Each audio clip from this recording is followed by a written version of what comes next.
Laissez-moi présenter d'abord Patrick Peter. Certains d'entre vous, j'en suis persuadé, le connaissent, puisqu'il est venu déjà 2 fois. Une fois nous parler de l'univers en rebond et une fois nous parler d'un sujet assez analogue à celui-là. C'est peut-être d'ailleurs exactement le même, sauf que tu en as parlé il y a une dizaine d'années à peu près, et que la science qui avance vite, et parfois on dynamite les concepts, on les remplace par d'autres, on affine un peu nos idées. Et c'est pour ça que je suis persuadé, j'en suis convaincu même, cette conférence est pertinente et va nous passionner. Alors, Patrick Peter travaille à l'Institut d'astrophysique de Paris. Il a commencé sa thèse, il a fait sa thèse en 92 avec Brandon Carter, dont le nom vous est sans doute très familier, puisque c'est lui, entre autres choses, parce que je pense que c'est réducteur de dire qu'il est le père du principe anthropique, mais c'est vrai qu'il en est le concepteur. La thèse de Patrick portait sur les cordes cosmiques supraconductives, c'est ça ? Supraconductrices, oui. Conductrices, voilà. Et ensuite, il a fait un postdoc chez Stephen Hawking. Et en 1995, il rejoint le CNRS. Il est recruté au CNRS et travaille de 1995 jusqu'à 1999 à l'Observatoire de Meudon, au DARC. Alors, je ne sais jamais ce que DARC veut dire, peut-être tu sauras. Département d'astrophysique, relativité et de cosmologie. Voilà, merci. Mais ça n'existe plus de toute façon. Ça n'existe plus. Donc il rejoint l'Institut d'astrophysique en 1999. Et là, il monte une équipe de cosmologie théorique, le GRECO, et qui fonctionne, qui est une des meilleures équipes que nous ayons à l'Institut d'astrophysique de Paris, sur essentiellement tournés sur les problèmes donc, théoriques. Et personnellement, Patrick Peter travaille sur différents thèmes, tous reliés à la cosmologie, physique des particules et cosmologie, défauts topologiques, cosmologie quantique, et également alternative à l'inflation. Alors, il n'est pas simplement chercheur, il s'intéresse, et oui, pas seulement chercheur, je veux dire, rêvé et cloué sur sa paillasse, mais il s'intéresse aussi à la diffusion des connaissances. Et à ce titre, eh bien, il a déjà commis un ouvrage dont tu parleras, hein, qui a déjà été publié il y a un certain temps, mais qui est toujours très pertinent, des défauts de l'univers. Et un autre livre, alors là beaucoup plus costaud, et j'en parle parce que il a déjà été publié il y a quelques années, en collaboration avec Jean-Philippe Uzan, également de l'Institut d'astrophysique de Paris. Son titre, Cosmologie primordiale. Mais ça peut intéresser certains d'entre vous, je ne sais pas. En tout cas, il s'adresse essentiellement à des gens qui sont plutôt en thèse. Et c'est le livre que Patrick et Jean-Philippe auraient aimé avoir lorsqu'ils étaient eux-mêmes étudiants. Voilà, donc ils ont senti ce manque et ils l'ont comblé, en tout cas pour les autres. C'est donc une très bonne chose. Et c'est la 2e édition, revue et augmentée, qui vient de sortir il y a quelques temps. Il y a 2 mois, même pas. 2 mois. Voilà. Donc, merci aux internautes et je vous laisse. Maintenant, je te laisse la parole. Merci. Bien. Merci Daniel. Merci à vous d'être venus. Je vais essayer de vous faire une présentation. Alors, pour tous ceux qui étaient là le mois dernier, la présentation que je vais faire, je n'ai pas une culture grecque et latine aussi étendue que l'orateur du mois dernier. Donc, mon exposé pourra vous paraître peut-être un peu plus rustique que le sien. En tout cas, certainement beaucoup moins philosophique. Mon propos va être essentiellement le but de cette conférence va être d'illustrer avec des exemples qui sont qui sont relativement proches l'un de l'autre, le rôle de la cosmologie observationnelle en physique des particules. C'est-à-dire c'est quelque chose auquel on ne pense pas nécessairement. La physique des particules, c'est quelque chose qui concerne les accélérateurs. La cosmologie, surtout la cosmologie observationnelle, c'est l'étude de l'univers dans son entier. On fait aussi de l'astrophysique quand on veut regarder des morceaux de l'univers. Donc c'est l'infiniment grand, comme on dit en général, et ça se pratique dans les télescopes. Donc on regarde ça dans des télescopes, en particulier donc ici évidemment le Hubble Space Telescope. La physique des particules, quant à elle, ça se fait, donc c'est l'infiniment petit, ça se fait au travers de microscopes, et les meilleurs microscopes qu'on connaisse à l'heure actuelle, ce sont les accélérateurs de particules.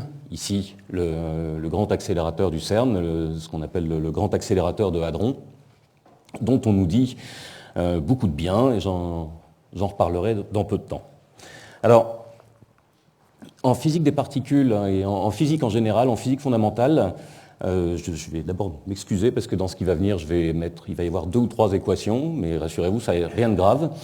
En physique fondamentale, on a l'habitude de travailler avec des systèmes d'unités bizarres, et ces systèmes d'unités bizarres nous viennent de certaines constantes qui existent dans la nature. Alors la première constante à laquelle on pense tout naturellement, c'est la vitesse de la lumière, qui nous vient de la théorie de l'électromagnétisme, elle-même venant du 19e siècle, donc c'est James Clerk Maxwell qui met cette théorie au point, et dans laquelle il constate que la vitesse de la lumière représente la vitesse de propagation des perturbations des ondes électromagnétiques. C'est donc pas une vitesse comme une autre, il arrive à la reproduire, à la calculer à l'aide de constantes qui n'ont rien à voir. Donc on en déduit que c'est une sorte de constante. Le problème, c'est qu'évidemment, si c'est une constante, c'est en désaccord avec la relativité galiléenne. Il y a tout de suite un problème entre donc la relativité galiléenne qui vous dit que si vous êtes à une certaine vitesse, comme Galilée lui-même le dit, si vous êtes dans un train ou dans un bateau plutôt, parce qu'à l'époque de Galilée les trains ça abusait pas, mais si vous êtes dans un bateau à une certaine vitesse et que vous lancez quelque chose avec une autre vitesse, vous additionnez les vitesses pour avoir la vitesse résultante vue depuis le bord du canal. Maintenant, si la vitesse de la lumière est la même, ça nous dit que si vous lancez un rayon lumineux quelque part, que vous mesurez sa vitesse, vous voyez, ça va vous donner 300 000 km par seconde à peu près. Si vous faites ça sur la Station spatiale internationale, qui est, si mes souvenirs sont bons, quelque chose qui tourne à quelque chose comme 27 000 km par heure, ou quelque chose comme ça, donc qui fait 15 tours de la Terre par jour, donc ça fait quand même une vitesse assez grande, que vous faites exactement la même manip, vous mesurez la vitesse de la lumière, et vous obtenez exactement la même valeur de 300 000 km par seconde. Donc c'est bien une constante, et en fait c'est une constante qui nous permet maintenant de définir le temps et l'espace de la même manière. Donc on parle de l'espace-temps, et on calcule les longueurs et les temps avec la même unité, que ce soit des mètres, des secondes ou des années-lumière, qui vient de la lumière évidemment. Donc tout cela est résolu grâce à Einstein, donc, qui nous introduit la relativité, cette fois-ci la relativité restreinte. Vous voyez qu'Einstein avait aussi une position sur l'univers, et pas que. Et en tout cas, il réconcilie tout ça, et on a une constante qui est la vitesse de la lumière. Dans les constantes, on a une deuxième constante qui est la constante de Planck. Alors là, cette fois-ci, c'est la mécanique quantique qui est discutée par cette constante. Vous en voyez la valeur quand on l'exprime en unités normales, donc les joules, les secondes, les énergies, les kilos, les grammes et ces choses-là, c'est une valeur extrêmement petite. Vous voyez, c'est 10-34, c'est ridiculement petit. Et ça ne fait que dire simplement que la mécanique quantique ne décrit en gros que les mécanismes extrêmement de toute petite taille. C'est la physique microscopique qui est la constante de Planck révèle le comportement ondulatoire et corpusculaire, comme on disait à l'époque. Voilà, donc Max Planck que vous voyez ici, qui est un peu moins souriant qu'Einstein. On ne présente plus Sir Isaac Newton et sa pomme pour la constante de Newton, donc la gravitation. La gravitation est décrite là encore par une autre constante qui nous dit en gros quelle est la force de gravitation qui agit sur nous venant de la Terre, que ce soit donc une pomme qui tombe, ou que ce soit la Lune qui tourne autour de la Terre, ou la Terre qui tourne autour du Soleil. Voilà une constante supplémentaire. Et pour finir, une constante à laquelle on ne pense pas toujours, constante qui nous est due à Ludwig Boltzmann, donc la constante de Boltzmann, qui est une constante thermodynamique qui permet de calculer sur la base de, quand on connaît des énergies ou des masses, je vous rappelle que E égale mc2, donc énergie ou masse, comme la vitesse de la lumière est une constante, c'est la même chose pour nous. Quand on a une énergie ou une masse, grâce à la constante de Boltzmann, on peut traduire ça en température. Alors en fait, c'est modérément étonnant parce que la température, c'est un concept qui est lié à la vitesse des particules dans un gaz quelconque. Plus les particules vont vite, essentiellement, plus leur température est élevée, et on relie l'un à l'autre avec cette constante de Boltzmann. Juste pour la petite histoire, Boltzmann est aussi un fervent défenseur des idées atomistes, qui, à la fin du 19e siècle, début du 20e siècle, n'était pas encore tout à fait bien prise au sérieux. Ce sera grâce à Einstein que les choses seront vraiment bien prises au sérieux. Et il est tellement en désaccord avec ses collègues qu'il fait d'abord une première tentative de suicide, puis il se réussit donc en 1906. Donc ça pour dire qu'il y a vraiment des chercheurs qui prennent leurs recherches très à cœur. Alors avec toutes ces constantes, on peut arriver à fabriquer des quantités élémentaires. Qu'est-ce que j'appelle des quantités élémentaires? Par exemple une masse. Alors j'ai donné la formule, ça n'a pas très très grand intérêt, mais c'est juste pour vous montrer que j'invente pas, hein, ça existe vraiment. Donc on peut calculer une masse, encore une fois donc une énergie aussi, puisqu'encore une fois E égale mc2. Une masse qu'on appelle la masse de Planck. Puis quand on continue à jouer avec ces quantités, on passe de la masse de Planck au temps de Planck. Alors pourquoi on a donné à Planck la paternité de ces unités? Ça, j'aimerais bien le savoir. Je ne sais pas. Ça aurait pu s'appeler les temps de Newton aussi, ou d'Einstein, mais non, c'est Planck, peut-être parce que c'est le dernier à arriver chronologiquement. Donc, encore une fois, on peut traduire le temps en espace. Donc là, il y a la longueur de Planck. Et pour finir, si on utilise la constante de Boltzmann, on fabrique la température de Planck. Alors, avec tout ça, donc la masse de Planck, le temps de Planck, la longueur de Planck et la température de Planck, l'énergie de Planck, en fait tout ça de Planck, ça nous donne un ensemble d'unités élémentaires qui sont des unités physiques, parce qu'elles sont basées sur des constantes fondamentales. C'est des unités qui ont un vrai sens physique, beaucoup plus que le mètre, par exemple. Vous voyez, quand on décide que le mètre ou le kilo est défini par un objet qu'on a fabriqué nous-mêmes, ça ne veut pas forcément dire grand-chose. Le seul problème avec ces unités physiques, c'est qu'elles ont des valeurs absolument grotesques. C'est-à-dire que le temps de Planck est un temps ridiculement court, la longueur de Planck est ridiculement petite. En gros, c'est totalement inutilisable. Quant à la température de Planck, elle est absurdement élevée. Donc ce sont des paramètres, des valeurs dont on ne peut pas se servir réellement au quotidien, donc il vaut mieux utiliser d'autres valeurs. Mais par contre, on voit bien qu'elles doivent, voire au moins qu'elles peuvent, ça paraît certain, mais on pense bien qu'elles doivent jouer un rôle particulier, elles ont un rôle spécial à jouer dans la nature. Donc ça, c'est... Donc maintenant que j'ai fait ce petit aparté, je vais voir de quelle nature je vais parler. Il y a deux types de nature qui vont m'intéresser, comme j'ai parlé, de cosmologie d'un côté et physique des particules de l'autre. Alors rapidement, pour la cosmologie, vous avez dû voir ça déjà des centaines de fois.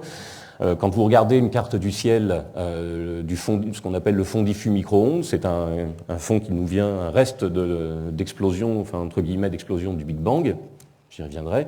Voilà une carte du ciel à haute résolution. Alors ça paraît pas, mais c'est une carte du ciel à haute résolution, c'est-à-dire au 1/10 millième en termes de précision. Vous savez tous qu'après, il y a quand on regarde les données WMAP ou Planck, je les montrerai tout à l'heure, quand on raffine un peu plus, on a une meilleure précision que ça, mais au 1/10 millième, ça fait ça. Et donc, on se sent autorisé à en déduire que l'univers est isotrope. Isotrope, ça veut simplement dire que quand je regarde dans une direction ou dans une autre, j'obtiens la même chose.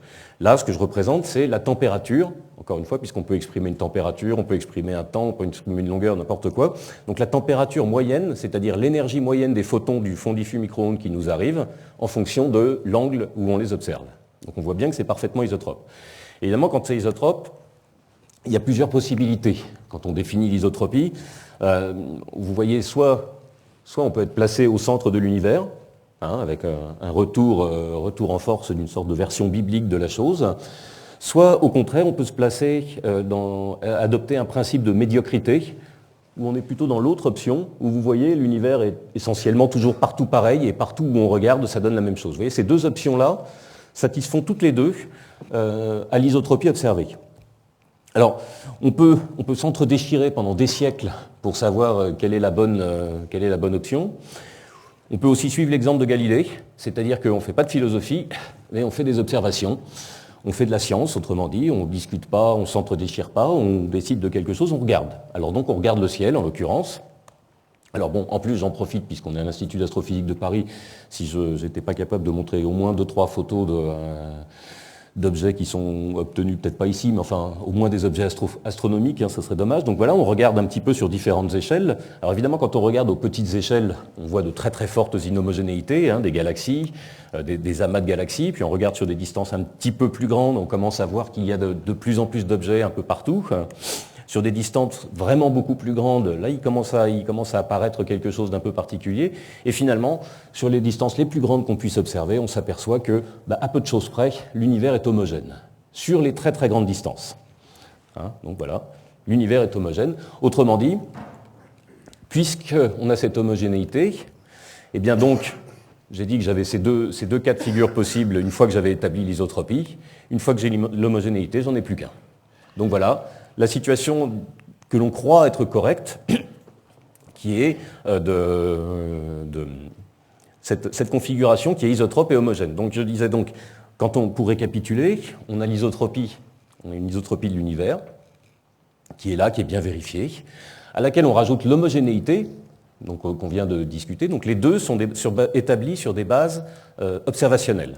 Hein, c'était au départ les deux d'ailleurs, isotropie plus homogénéité, c'était le principe cosmologique dans les années 20 à peu près. C'était essentiellement la chose la plus simple qu'on pouvait faire, donc c'est ce qu'on avait fait.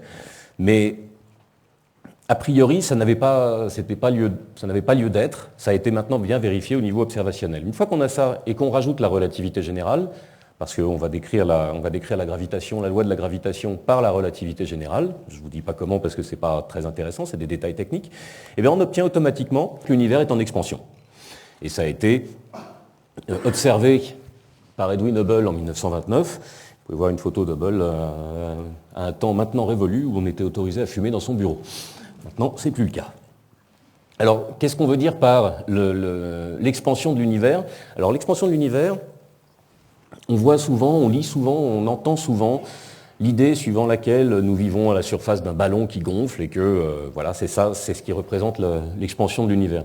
C'est une analogie qui peut ne pas être complètement inintéressante, mais qui pose un problème parce que la première question que les gens posent immédiatement dans ce cas-là, c'est le ballon gonfle dans quoi? Ici, on peut faire une représentation, je l'ai fait ici en 2 dimensions, mais on peut le faire en 3 dimensions avec un quadrillage si on veut. On peut dire qu'il n'y a pas on ne gonfle pas dans quelque chose, l'expansion de l'univers, c'est l'univers qui gonfle tout seul. C'est-à-dire, pour ne pas chercher à se faire d'image, on peut juste se faire cette représentation-là, où on voit, si on prend un ensemble de points à un temps t1 donné, ici, je fais évoluer cet ensemble de points donnés, puisque je dis simplement qu'il y a une expansion, ça veut dire que tous les points s'éloignent les uns des autres. Vous voyez, entre T1 et T2, on est passé de la configuration bleue à la configuration blanche. Et donc les points s'éloignent les uns des autres. Et on peut voir maintenant, si on se place, si on suppose que nous, on est donc en haut de ce triangle, et bien maintenant, on était sur le triangle blanc, enfin on était sur le point du haut. Donc on a vu les objets s'éloigner et on voit bien que la première ligne s'est éloignée un petit peu et la deuxième ligne s'est éloignée un petit peu plus. Autrement dit, ce dont on s'aperçoit, c'est que la vitesse d'éloignement des objets est proportionnelle à la distance à laquelle ils sont, avec une constante entre les deux qu'on a appelée h, évidemment en hommage à Hubble, puisque son nom commence par un h. Alors, voilà ce que les observations de Hubble de 1929. Comme vous voyez, on peut trouver une corrélation. On peut aussi dire que c'est un peu gonflé d'y trouver une corrélation. Mais enfin bon, c'est les données de 1929. Mais donc vous n'êtes pas obligé d'y croire, mais en même temps, comme elles ont maintenant près d'un siècle, vous pouvez maintenant plutôt accepter celles-là de données qui sont un petit peu mieux. Et il y en a évidemment beaucoup mieux, ça date de 96, mais c'est parce que j'ai été trop feignant pour aller rechercher des nouvelles données plus propres. Mais globalement, voilà ce qu'on obtient. Petit détail.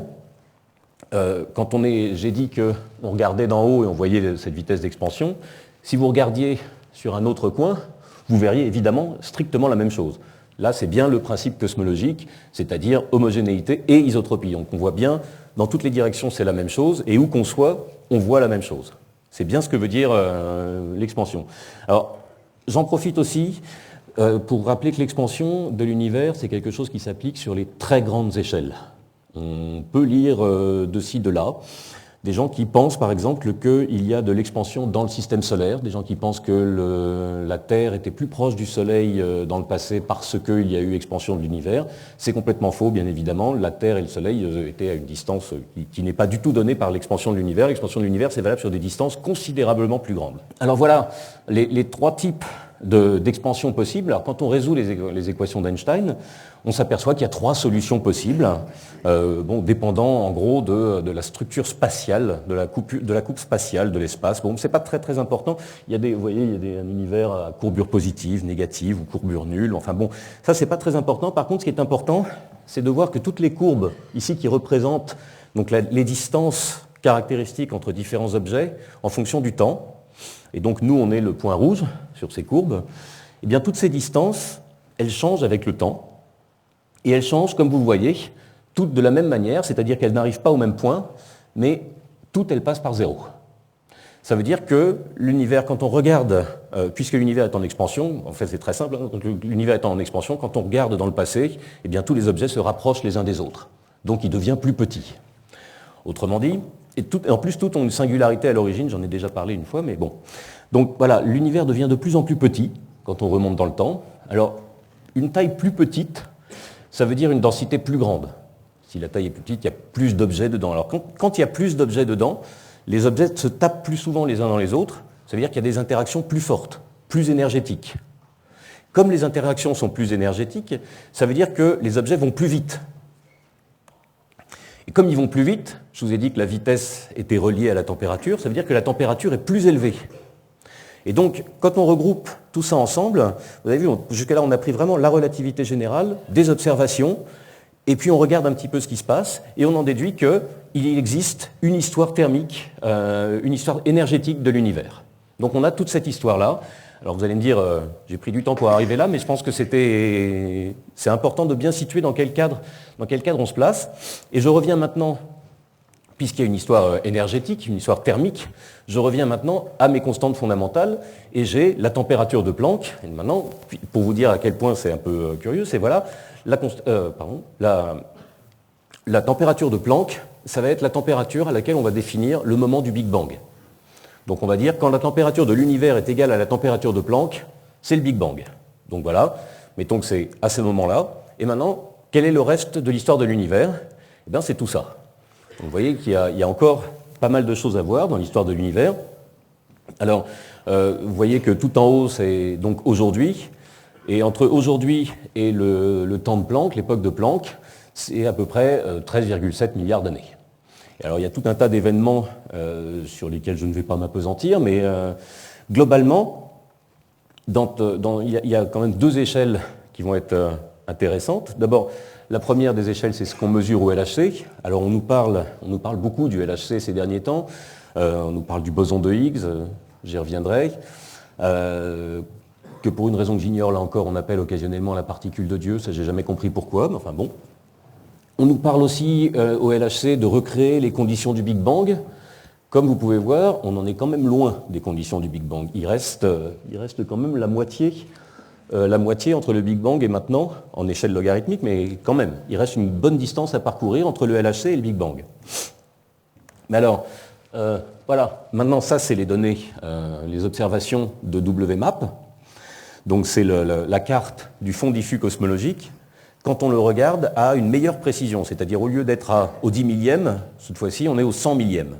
Donc au 100 millième, on s'aperçoit qu'il y a des petites fluctuations entre les différentes caractéristiques dans le rayonnement. Ces différentes caractéristiques, en l'occurrence c'est des températures, mais ça pourrait être n'importe quoi, c'est des énergies caractéristiques de photons. S'il y a des énergies caractéristiques de photons différentes en différents points, ça veut dire en gros que dans ces différents endroits, il y avait plus de densité d'énergie qu'à d'autres. Et la densité d'énergie, en relativité générale, c'est ça qui va créer ce qu'on appelle l'effondrement gravitationnel. Autrement dit, avec cette carte qu'on voit là, on sait que cette carte, c'est elle qui va initier, c'est celle qui nous donne les conditions initiales pour initier toute la formation des grandes structures dans l'univers. Donc je ne sais pas si ça va passer, voilà. Donc quand on fait évoluer un petit peu tout ça, évidemment ce n'est pas une vraie simulation numérique, mais quand on fait évoluer la carte, voilà ce qui se passe. Donc on regarde sur un endroit précis, dans un champ bien précis, et puis tout d'un coup, eh bien, comme c'était un endroit où il y avait un petit peu plus d'énergie qu'ailleurs, vont apparaître les étoiles. Voilà, puis les étoiles vont se regrouper en galaxies, en amas de galaxies. Enfin ensuite c'est à voir comment ça va se passer. Mais globalement, voilà, toute la structure de l'univers va suivre directement et très simplement des conditions initiales qu'on a calculées. Alors évidemment, ces conditions initiales, on les a mesurées, on les a observées donc grâce à WMAP ici, et ce que j'ai utilisé, c'est un film de propagande de WMAP, évidemment. Donc voilà, évidemment Planck, dont les données vont être analysées ici, va nous donner des informations au moins aussi importantes et probablement beaucoup plus, évidemment, hein, je ne peux pas dire le contraire étant ici. Mais vous voyez qu'avec Planck, globalement, on arrive à vous voyez, l'échelle du découplage. Donc on a l'échelle du LHC qui est en bas, l'échelle de Planck et de WMAP qui est là. Comment ça se passe en pratique? Donc on a vu, je vous ai montré une sorte de petite animation de la chose, mais on peut le faire réellement. Est-ce que ça va marcher, ça? Oui, voilà. Ça, c'est une simulation qui est faite ici. Donc on regarde la matière noire, cette fois-ci, c'est pas mon propos, mais voilà, quand vous regardez l'évolution de la matière noire, vous voyez que dans une tranche d'univers, ici vous voyez, vous faites apparaître des régions qui vont donner lieu à des amas de galaxies. Donc vous pouvez faire évoluer tout ça avec les lois, ça par contre c'est des simulations numériques, donc avec les lois connues de la physique. On prend des conditions initiales telles qu'elles nous sont données par les données WMAP, et on les fait évoluer simplement avec les lois de la physique, dans un énorme ordinateur évidemment. Donc ça c'est une simulation par Stéphane Colombier et ses collaborateurs. De la même manière, vous pouvez aussi regarder, est-ce que ça bouge tout seul? Oui. Des simulations maintenant, cette fois-ci pour le gaz. Donc ça, vous voyez tout d'abord le gaz. Donc là, les petites choses que vous voyez qui tournent comme ça les unes autour des autres, ce sont des galaxies, des vraies galaxies. Enfin, c'est une simulation numérique, mais on voit qu'on arrive quand même à reproduire des choses qui sont vraiment très proches de la réalité, de ce qu'on peut observer du moins. La même chose en température, si on est capable de regarder, je pense, en rayon X ou dans des zones comme ça. On peut regarder donc les zones en température.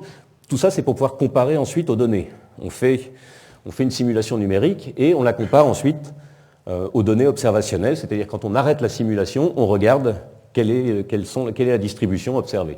Et là maintenant, ici, c'est la métallicité, c'est-à-dire c'est vraiment les éléments plus lourds que l'hélium. Alors je crois que les astrophysiciens appellent des métaux tout ce qui est plus lourd que l'hélium. C'est une définition relativement vaste pour un métal, mais enfin bon, voilà donc ce genre de choses qu'on peut observer. Donc ici, c'est Christophe Pichon qui a eu la gentillesse de me donner ce film de simulation. Donc, pour reprendre sur l'histoire de l'univers par rapport à notre connaissance, je disais que voilà, donc à partir de WMAP jusqu'à maintenant, c'est-à-dire de la recombinaison jusqu'à maintenant, on est capable de faire des simulations numériques qu'on compare aux observations et tout marche magnifiquement bien. Maintenant, il reste à combler un autre intervalle, qui est celui donc entre la recombinaison et ce qu'on observe dans le LHC. Alors là, c'est là où ça devient intéressant, parce que là, par contre, c'est la physique des particules qui va rentrer en ligne de compte. Et la physique des particules, curieusement, on peut la résumer en un seul transparent. Voilà, ça, c'est tout ce qu'on sait sur la physique des particules. Vous avez toutes les particules, toutes les espèces de particules identifiées. Il y a 3 générations de particules. Alors en fait, nous, on est fait essentiellement de la première génération de particules. Il y a des leptons, des quarks, il y a donc 3 générations de ça. Il y a des particules messagers qui transmettent l'information entre les différentes interactions. Je vais y revenir. Et puis il y a 2 particules là-dedans qu'on n'a pas vues. Enfin, plus ou moins d'ailleurs qu'on n'a pas vues. L'une d'elles, c'est le graviton, c'est-à-dire ce qu'on appelle les ondes gravitationnelles. C'est la particule qui est supposée être le messager de la gravitation. Et quand je dis qu'on ne l'a pas vue, on ne l'a pas vue en direct. On en a vu les conséquences parce qu'on a des pulsars binaires qui tournent, et quand ils tournent autour l'un de l'autre, quand ils perdent de l'énergie par rayonnement gravitationnel, en perdant de l'énergie, ils accélèrent. On peut donc calculer l'augmentation de leur période et comparer au calcul de relativité générale dû au rayonnement gravitationnel. Et ça marche magnifiquement bien. C'est une des 2 expériences les plus précises en physique. Il y a deux théories très très précises en physique. L'une d'elles est la relativité générale qui vous donne ça. C'est précis à 10-12 près. Et c'est ce qui a d'ailleurs donné le prix Nobel pour Taylor et Hulse en 1993. Donc c'est quand même pas du petit travail.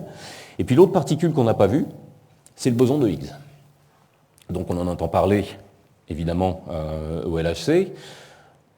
On a de bons signes comme quoi on aurait vu le Higgs au LHC. Pour l'instant, ce dont on est sûr, c'est qu'on a vu Peter Higgs au LHC. Mais quant à son boson, on peut raisonnablement supposer qu'on l'ait vu, mais ce n'est pas du 100% certain. Alors maintenant, c'est bien gentil de dire que je résume toute l'interaction, toute la physique des particules en un transparent avec les différentes particules.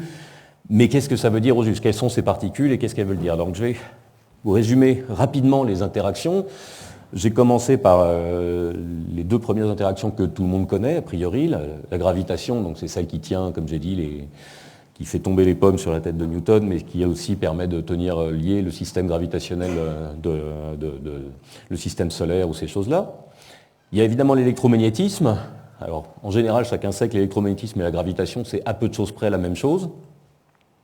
L'électromagnétisme, l'électricité, le magnétisme, unifiés en une seule et unique interaction par Maxwell en électromagnétisme. C'est important cette notion d'unification parce que c'est pas toujours très clair qu'au départ ce sont vraiment deux interactions, l'électrique et le magnétique. Alors il y a deux autres interactions qu'on ne connaît pas bien en général, que les gens ne connaissent pas bien. La première c'est l'interaction forte. L'interaction forte, c'est dommage qu'on ne la connaisse pas bien parce que c'est grâce à elle qu'on existe. Là encore, c'est l'interaction qui lie les noyaux entre eux, l'interaction qui permet la stabilité nucléaire. L'interaction ici qui relie aussi les quarks à l'intérieur des noyaux, à l'intérieur des protons et des neutrons, qui vraiment c'est elle qui donne la structure de la matière. La grande stabilité de la structure de la matière vient de l'interaction forte. Et puis évidemment, il y a l'interaction faible, qui, comme son nom l'indique, est un petit peu plus faible. Et heureusement, parce que c'est aussi elle qui est responsable de radioactivité et en particulier donc de désintégration de certains éléments lourds. Donc les deux sont essentiellement en compétition entre l'interaction forte et l'interaction faible. Et alors, j'ai dit que alors je suis désolé pour ce diagramme qui est en anglais, je n'ai pas eu le temps de le traduire. Mais quand on regarde maintenant ces différentes interactions, j'ai dit qu'il y a 4 interactions. Et quelles sont leurs forces relatives. J'ai parlé de l'interaction forte et l'interaction faible. On a bien compris, on comprend assez facilement que l'interaction forte est plus forte que l'interaction faible, puisqu'on a appelé ça comme ça, c'est à peu près clair.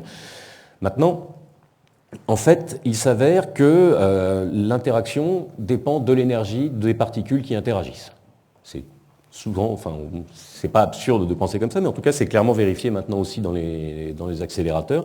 Et une interaction, ça dépend donc de l'énergie caractéristique. Comme j'ai dit, une interaction, si ça dépend de l'énergie, ça dépend de la température. Et si on est dans un ensemble thermique, comme l'univers par exemple, ça dépendra donc de la température. Et l'interaction l'intensité relative des différentes interactions va varier avec la température. Par exemple, les interactions électromagnétiques et les interactions faibles. L'interaction faible est plus faible que l'interaction électromagnétique, comme vous pouvez le voir, à basse énergie, à basse température. Et puis, si vous augmentez la température, c'est-à-dire si vous accélérez les particules, c'est à ça que servent les accélérateurs de particules, évidemment, on regarde et on s'aperçoit que l'intensité relative devient essentiellement la même. Donc à ce moment-là, on a une interaction qu'on appelle l'interaction électrofaible. C'est la même interaction au-delà d'une certaine énergie. Alors en fait, ça s'arrête là. Là s'arrête le LHC apparaît à peu près juste là où vous voyez écrit électrofaible. C'est à peu près là. Donc la force forte et l'interaction électrofaible sont disjointes. Mais quand on calcule les choses, on s'aperçoit qu'on peut remonter et imaginer que en fait, l'interaction électrofaible et l'interaction forte vont être réunies à une plus haute énergie encore. Ça va être de nouveau la même chose que pour l'interaction électrofaible. Et puis, il y a la gravitation qui peut arriver. La gravitation, c'est extrêmement faible, c'est invraisemblablement faible, la gravitation. Donc, en général, on ne s'y intéresse pas du tout quand on est dans les accélérateurs de particules.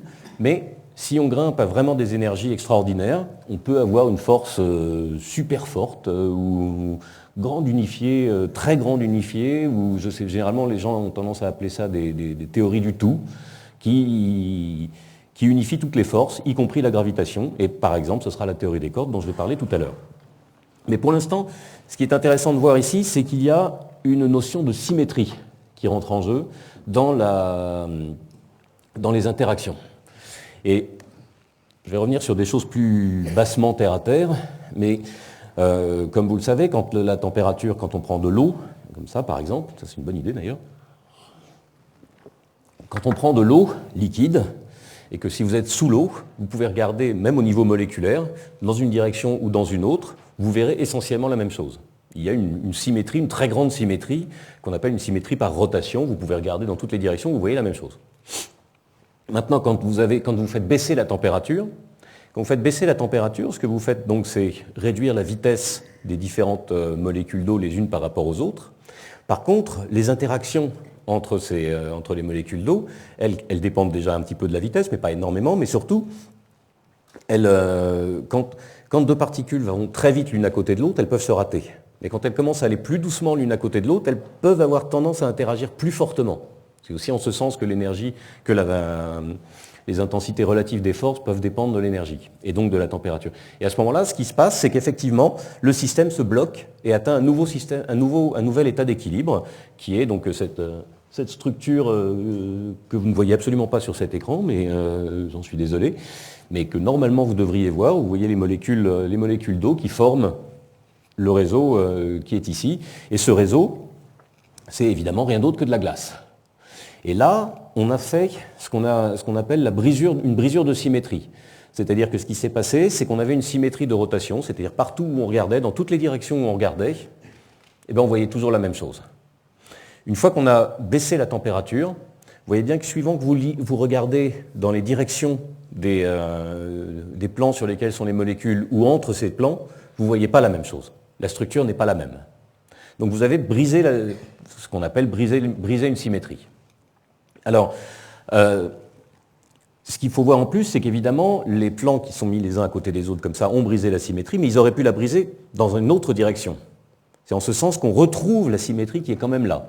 Un exemple simple, c'est si je prends un stylo comme ça et que je le pose là, si j'arrive, hein, évidemment, le poser comme ça, je ne peux pas, évidemment. Si je le tiens comme ça et que je le lâche, la symétrie, il y a une symétrie de rotation tout autour de ce stylo. Et je sais que si je lâche le stylo, il va tomber. Et je suis incapable de vous dire dans quelle direction il va tomber. Et si je le lâche, il tombe dans une direction. Si je recommence aussitôt derrière, il tombe dans une autre direction. Et en fait, en tombant dans une certaine direction, il définit lui-même une certaine direction. Et donc ça brise la symétrie de rotation qu'il y avait autour de ce stylo. Mais évidemment, il pouvait le faire aussi bien là que là. Et ce faisant, en fait, on voit d'où vient cette symétrie. Alors, en physique des particules, on fait ça avec ce qu'on appelle le champ de Higgs, d'où le boson de Higgs. Bon, voilà, c'est un champ qui a certaines caractéristiques. C'est un champ scalaire. C'est un peu comme, ce qu'on appelle un champ scalaire. C'est comme, imaginez, je ne sais pas, un champ de température. Vous donnez la température, vous savez, quand on donne les cartes de température en météo, on donne la valeur de la température en tout point de l'espace. Bon, ben voilà, c'est pareil. Et alors, ce champ, il a la caractéristique d'évoluer dans ce qu'on appelle un potentiel qui est un potentiel de brisure de symétrie. Alors ce potentiel donc, a cette allure-là, et vous voyez qu'il y en a deux. Il y a un potentiel à haute température, un potentiel à basse température. À haute température, au-delà d'une certaine température critique, qui est l'équivalent en gros du 0 degré pour l'eau qui se transforme en glace, le potentiel forme comme un bol, et donc la valeur du champ va être la valeur au minimum, et le champ va prendre la même valeur partout, et c'est 0 en l'occurrence. Et puis, quand la température baisse, eh bien, le champ va tomber exactement de la même manière que le stylo qui... Quand la température baisse, en gros, la température élevée, c'est quand je le tiens. La température baisse, c'est quand je le lâche. Donc, il choisit une direction privilégiée dans un espace... Alors, je suis désolé, c'est un petit peu un espace abstrait, puisque c'est un champ scalaire, un espace du champ, enfin, bref. Mais voilà. Et parce que le potentiel dans lequel il évolue, alors... dépendant. On appelle ça un potentiel en chapeau mexicain dans le reste du monde, parce que ça ressemble à un chapeau mexicain. En France, on aurait peut-être plutôt tendance à appeler ça un potentiel en fond de bouteille. Ça serait plus adapté, mais voilà. Et quand vous avez ce genre de brisure de symétrie comme ça, voilà, c'est exactement ce qui va se passer dans l'univers. Et cette brisure peut générer des défauts. Alors maintenant, j'en viens au problème des défauts. Le principe des défauts, c'est exactement le même que c'est une brisure de symétrie. Donc j'ai pris un exemple très simple, qui est celui d'un banquet au cours duquel on porte un toast. Et on peut imaginer que chacun a un verre devant lui, enfin 2 verres, pardon, et il faut, quand quelqu'un va porter un toast, si la table est suffisamment grande, la première personne prend son verre, et puis tout le monde va prendre son verre plus ou moins en même temps. Et puis à un certain endroit, les gens vont faire essentiellement ce que font le voisin, et puis à l'autre bout, ils vont faire ce que fait aussi le voisin, mais il peut se faire que le voisin n'ait pas fait la même chose. Et donc certaines personnes ont pris le verre de droite, et d'autres ont pris le verre de gauche. Et évidemment, quand ça se rencontre, eh bien vous avez deux endroits où une personne se retrouve avec aucun verre, puisque l'un a pris le verre de droite, l'autre le verre de gauche, donc ils n'ont plus rien. Et de l'autre côté, il y en a un qui se retrouve avec 2 verres. Voilà. Et ça a l'air tout simple comme ça, mais en fait, c'est ce qu'on appelle un défaut topologique. Ici, c'est ce qu'on appellerait un monopôle. Ce serait l'équivalent en cosmologie de ce qu'on appelle un monopôle magnétique. Donc, c'est juste une question de porter un toast, en l'occurrence. Alors, un petit peu plus compliqué que ça, mais pas énormément. C'est un mécanisme qui a été proposé donc, par Tom Kibble en 1976. où il a donc cette transition de phase. La transition de phase, c'est ce que je disais, c'est comme l'eau qui se transforme en glace. Vous voyez ici, j'ai reproduit le potentiel donc en fond de bouteille, puisqu'on est en France. Ce potentiel en fond de bouteille, il y a la transition qui se passe, et dans différentes régions de l'espace, notre champ va choisir différentes valeurs.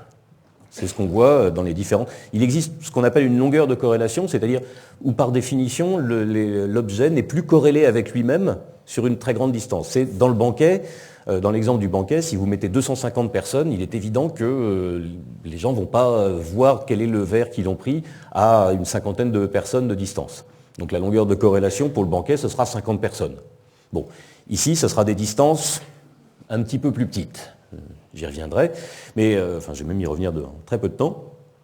Et donc en fait, ce qui va se passer, c'est que dans certaines circonstances, c'est un peu comme quand vous avez un fluide avec genre de l'eau qui coule, et puis vous faites un écoulement de baignoire, tout simplement, et puis quand vous ouvrez la bonde, l'eau commence à tourner, et elle va se mettre à tourner en formant des spirales. Et c'est exactement ce qui va se passer là. Et en fait, on va former un type de défaut, comme ça, qui va être extrêmement localisé.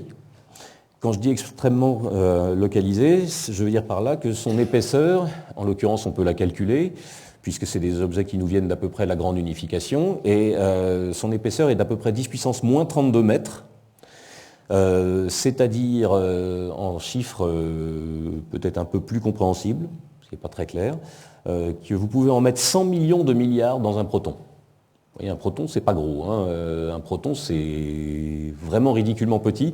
Et vous pouvez donc faire passer 100 millions de milliards de cordes, comme ça, c'est ce qu'on appelle des cordes cosmiques ici, dans un proton. Donc c'est énorme. Enfin, c'est énormément... C'est pas énorme, pardon, c'est petit. Par contre, ce qui est énorme, c'est qu'on peut calculer maintenant l'énergie de cet objet, et on voit que l'énergie est très très localisée. Évidemment, c'est ce qu'on va, puisqu'on va appeler ça une corde. Et l'énergie est très localisée, donc... Comme je vous ai dit, donc vous pouvez en faire passer 100 millions de milliards dans un proton. Et par contre, l'énergie elle-même est gigantesque. C'est-à-dire que il y en a, si mes souvenirs sont bons, c'est quelque chose comme 10 millions de milliards de tonnes par mètre. Autrement dit, si vous avez 10 km de corde cosmique, vous formez la masse de la Terre. Et pour un objet que vous ne voyez même pas tellement il est invraisemblablement fin. Donc vous imaginez... Ensuite, ces objets-là vont se promener à peu de choses près à la vitesse de la lumière dans l'univers. Alors, ils vont se rencontrer, ils vont se croiser. Alors, j'espère que ça a démarré. Oui, voilà. Quand ils se croisent, quand deux objets comme ça se croisent, ce qu'ils font, c'est qu'ils échangent les extrémités. J'espère que c'est à peu près clair sur les diagrammes qui sont là. On le voit bien ici sur la simulation. Et vous voyez qu'en se faisant, ils échangent leurs extrémités et ils se mettent à fabriquer des boucles. Et puis...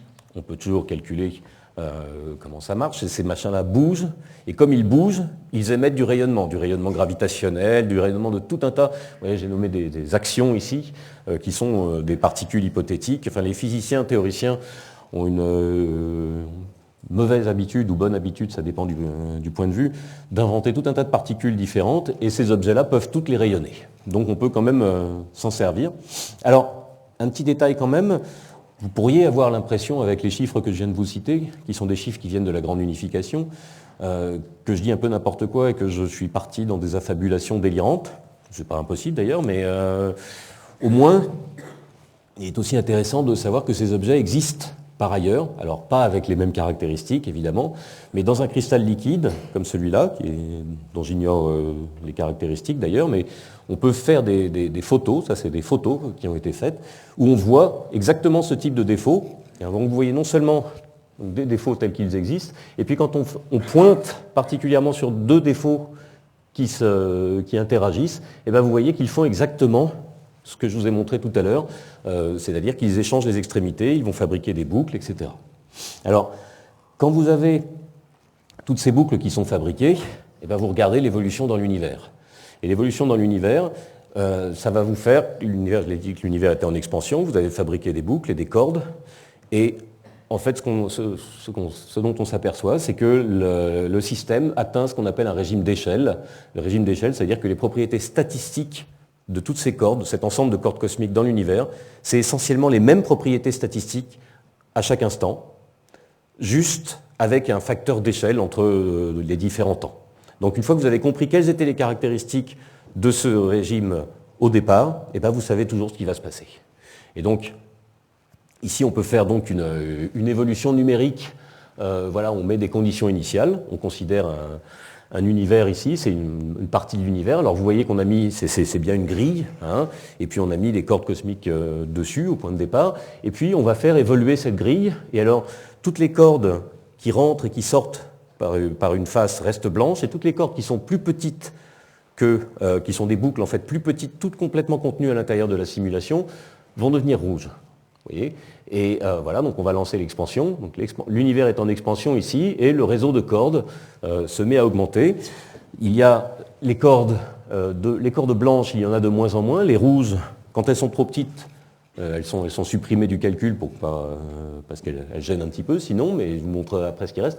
Et vous voyez que l'évolution du système, éventuellement, essentiellement, c'est, voilà, il y a des petites cordes qui bougent dans tous les sens. Alors quand je dis petites, il faut quand même être clair, la taille caractéristique, la taille de la boîte qui est calculée ici, c'est le rayon de Hubble de l'univers, c'est-à-dire, en l'occurrence, quelque chose comme 15 milliards d'années-lumière. Donc petit par rapport à 15 milliards d'années-lumière, ça peut rester gigantesque hein, par rapport à nos valeurs à nous. Hein. Donc c'est quand même pas... mais vous voyez l'évolution de ces objets-là. On va peut-être arrêter là. Voilà. Donc voilà l'univers à la fin de l'ère de rayonnement, dans un cadre où il y a des cordes cosmiques, évidemment.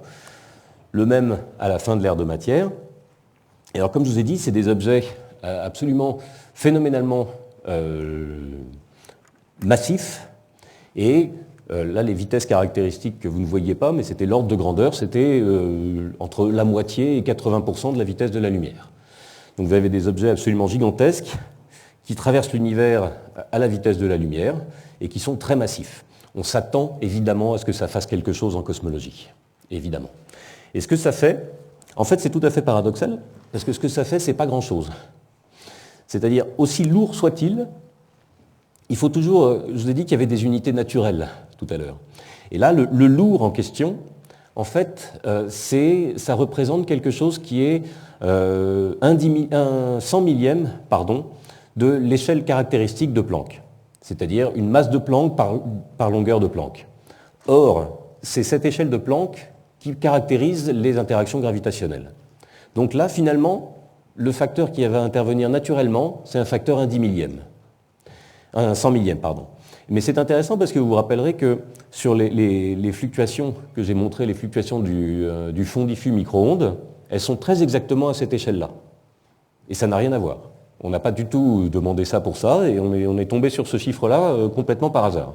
Donc, de ce point de vue-là, c'est intéressant. Et alors, ce qui se passe, c'est qu'au niveau gravitationnel, quand vous avez un objet qui est une corde, qui est un objet extrêmement massif, extrêmement fin, en fait, il a des propriétés très très très particulières. C'est-à-dire que normalement, quand vous prenez une corde quelconque, un fil quelconque, que vous le faites bouger, la densité d'énergie dans la corde, dans l'objet, est considérablement plus grande que la tension. Normalement, on n'y pense pas à ça, mais quand je dis la densité d'énergie, j'inclus aussi l'énergie de masse. Donc je prends la densité d'énergie que je multiplie par la vitesse de la lumière au carré, et donc, encore une fois, c'est E égale mc2, et ça nous donne une énergie considérable par rapport à la tension. La tension de la corde elle-même, quand on l'exprime dans les mêmes unités, elle est ridiculement petite. Dans une corde cosmique, c'est exactement la même chose. C'est le même objet. Alors ce qui se passe, c'est que quand vous faites vibrer une corde comme ça, les ondes le long de la corde, comme une corde de guitare, se propagent à une vitesse extrêmement faible. Et c'est cette vitesse qu'on peut calculer comme étant le rapport essentiellement de la densité d'énergie par la tension. Mais pour une corde cosmique, c'est les deux mêmes. Donc si c'est les deux mêmes, dans les unités dont je parlais, en fait, ça veut dire que si on fait une petite perturbation le long de la corde, cette petite perturbation va se propager à la vitesse de la lumière. Et alors, ça induit comme effet que, en relativité générale, il n'y a pas que la masse qui gravite. En physique newtonienne, il n'y a que la masse qui gravite. En relativité générale, toute forme d'énergie gravite. Or, la tension d'un objet, c'est une forme d'énergie. Donc, en relativité générale, autour d'une corde cosmique, ce que vous allez voir, c'est qu'en fait, la masse gravite, la tension gravite, mais pas dans le même sens. Et finalement, quand vous faites le calcul, eh bien, il ne reste plus rien. En gros, si vous avez une corde cosmique, donc comme je vous disais, c'est un objet de je ne sais plus combien de 10 millions de milliards de tonnes par mètre, et vous êtes à 10 cm du truc, vous ne sentez aucun effet gravitationnel. C'est quand même assez intéressant. Par contre, la corde bougeant très vite, là, ça peut se voir. Et ce qui va se passer, comme on le voit ici, en fait, ce qui se passe, c'est que l'espace-temps autour de la corde est un espace-temps plat, mais si vous en faites le tour de la corde, et que vous comptez, normalement, quand on fait le tour, quand on fait un cercle, le périmètre, c'est 2π fois le rayon. Et puis là, si vous faites le tour, c'est 2π, c'est un tout petit peu moins que 2π. Pas beaucoup, c'est 2π moins, justement, 1/100 millième, le fameux 1/100 millième dont on parlait tout à l'heure. Mais ça reste une toute petite valeur, mais une valeur non nulle. Alors ce qu'il se passe, c'est qu'il y a donc un angle manquant, et ce qui fait que, comme on peut le voir, je ne sais pas si ces diagrammes sont très très clairs, mais puis en plus ils ne sont pas en français, j'en suis navré, mais ce qui se passe, c'est qu'il y a un angle manquant, c'est-à-dire que si vous avez une corde qui est là, et que vous faites passer un rayon lumineux à côté, le rayon lumineux va être un tout petit peu défléchi. Pas beaucoup, mais un tout petit peu. Et si vous faites ça sur beaucoup de cordes, vous obtenez plein d'effets possibles. Alors il y a eu, en 2003, je crois, il y a eu une polémique avec des images doubles qui avaient été supposément observées, les gens pensaient que c'était dû à des cordes, etc. Donc il y a eu une grande discussion dans la communauté pendant plusieurs mois, et puis quand ils l'ont regardé au HST, en fait, ça a été résolu en 5 minutes. Donc pour l'instant, malheureusement, je suis contraint et forcé de vous annoncer que nous n'avons jamais observé de tels objets. Donc on avait mis en place... On avait essayé d'avoir une petite idée amusante il y a quelques années où on essayait de voir si on avait une image double qui venait d'une corde, s'il pouvait y avoir des configurations dans lesquelles cette image pouvait se mettre à bouger spontanément. Donc on avait fait un petit calcul comme ça et on avait vu que oui, il y avait des configurations où vous aviez une image double comme ça qui tout d'un coup, sur un intervalle de temps d'1 an, pouvait faire quelque chose comme ça. Vous voyez, c'est le petit dessin qui est là. Mais évidemment, on n'en a jamais observé, malheureusement. Maintenant, si je reviens à la distribution de cordes tel que j'en parlais au départ. Maintenant, j'ai toute cette distribution de cordes qui est derrière moi, et je fais passer le fond diffus micro-ondes là-dedans. Quand je le fais passer, ça va avoir des effets.